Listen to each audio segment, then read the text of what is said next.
Bienvenidos a Entre Fuegos, seguimos en Francia. Estamos el día de hoy con un chef destacadísimo, con el chef Olivier Vollard. ¿Recuerdas cuando decidiste ser chef? Alors, ce que je sais, c'est qu'il n'y a pas eu vraiment un moment où j'ai eu envie de venir cuisiner. Par contre, j'aime manger depuis toujours. Et ça, c'est quelque chose de très important. Je pense que le désir de devenir cuisinier est venu au fil du temps, en rencontrant des chefs, que ma passion est née. Mais j'ai surtout aimé manger. Tú tienes un restaurante destacado en Bretaña. ¿Qué significa para ti este restaurante? Alors, le restaurant L'Auberge Glazik, ça représente plein de choses. D'abord, Glazik, ça veut dire petit bleu. Ce sont les couleurs du costume traditionnel. Dans notre village, il y a des groupes de danseurs et moi, je suis un Glazik. Il y a les Bigoudins, il y a les Léonards, moi, je suis un Glazik.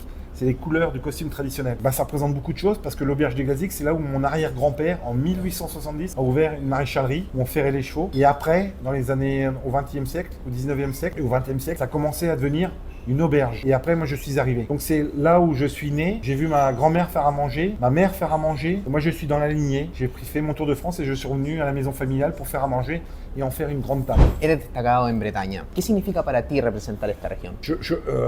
Quand on démarre dans le métier, en fait, on fait pas ça pour devenir l'emblème de la Bretagne. C'est au fil du temps, avec ce qu'on acquiert comme expérience, avec le passé, le vécu, les défis que je me suis donnés, le fait de rester vivre aussi en Bretagne et dans mon village, de représenter cette culture bretonne, Pointe Finistère, qu'on devient un emblème, mais on ne travaille pas au départ pour ça. Au départ, on fait juste à manger. C'est au fil du temps, naturellement, avec tous les défis, les prises de position aussi, parce qu'il faut avoir du caractère pour être chef. Des fois, j'ai pris des prises de position qui ne plaisent pas à tout le monde, mais affirmées, et c'est comme ça qu'on devient un représentant de notre profession.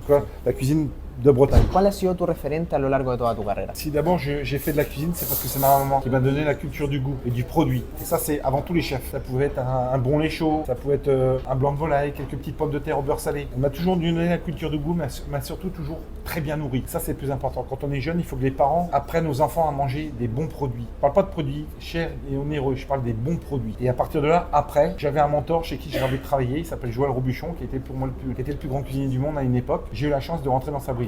Mais la première personne qui m'a donné la culture du goût, c'est ma maman. Tienes 2 estrellas Michelin, en el 2005 y en el 2010. ¿Qué significa para ti este reconocimiento? Encore une fois, je reviens, on ne fait pas à manger pour les étoiles. On fait pas à manger pour ça. On fait à manger pour faire plaisir aux clients. Et plus on avance, plus on grandit, plus on franchit des étapes, plus les étoiles arrivent. Parce qu'on a mis beaucoup de choses en place qui fait qu'à un moment, on vient vivre un moment exceptionnel chez nous. Pour moi, c'est pas un aboutissement, la première étoile ni la deuxième. C'est juste dans mon parcours de vie, une étape. Il y a eu une étape, il y en a eu une deuxième. Et j'espère qu'il y en aura une troisième. Parce que quand on a la troisième, on est sur le toit du monde. ¿Cuál ha sido el momento más difícil de tu carrera? Ça fait 30 ans que je suis dans le métier. Une vie, c'est rempli d'embûches et de joie et de déceptions. Il passe plein de choses dans une vie. Donc des moments difficiles, j'en ai eu quand j'étais jeune, quand je démarrais dans le métier, quand il fallait apprendre la rigueur, la perfection, connaître les produits.